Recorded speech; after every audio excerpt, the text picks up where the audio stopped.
বাংলাদেশের মহান স্বাধীনতা যুদ্ধে বর্ডার গার্ড বাংলাদেশ, বিজিবি, তৎকালীন ইপিআর বাহিনী অবিস্মরণীয় বীরত্বপূর্ণ ভূমিকা রেখেছে।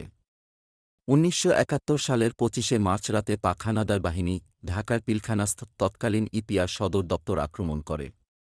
পরবর্তীতে পাক হানাদার বাহিনীর বিরুদ্ধে সশস্ত্র লড়াইয়ে ঝাঁপিয়ে পড়ে এদেশের সৈনিক ও জনতা। প্রথম দিকে ইপিআরের বাঙালি সদস্যগণ রণকৌশলগত কারণে বুড়িগঙ্গা নদীর অপর তীরে জিঞ্জিরায় প্রতিরোধ গড়ে তোলে।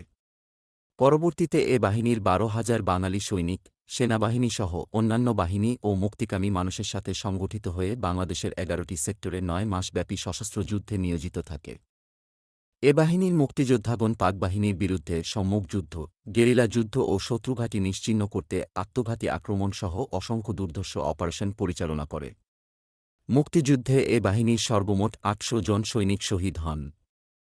এদের মধ্যে অপরিসীম বীরত্বের জন্য শহীদ ল্যান্স নায়েক নূর মোহাম্মদ শেখ এবং শহীদ ল্যান্স নায়েক মুন্সি আব্দুর রউফকে সর্বোচ্চ সামরিক খেতাব বীরশ্রেষ্ঠ পদক প্রদান করা হয়।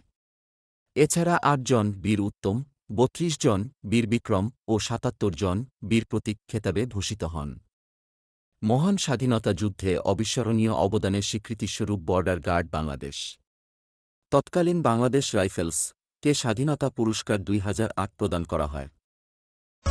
এক সাগর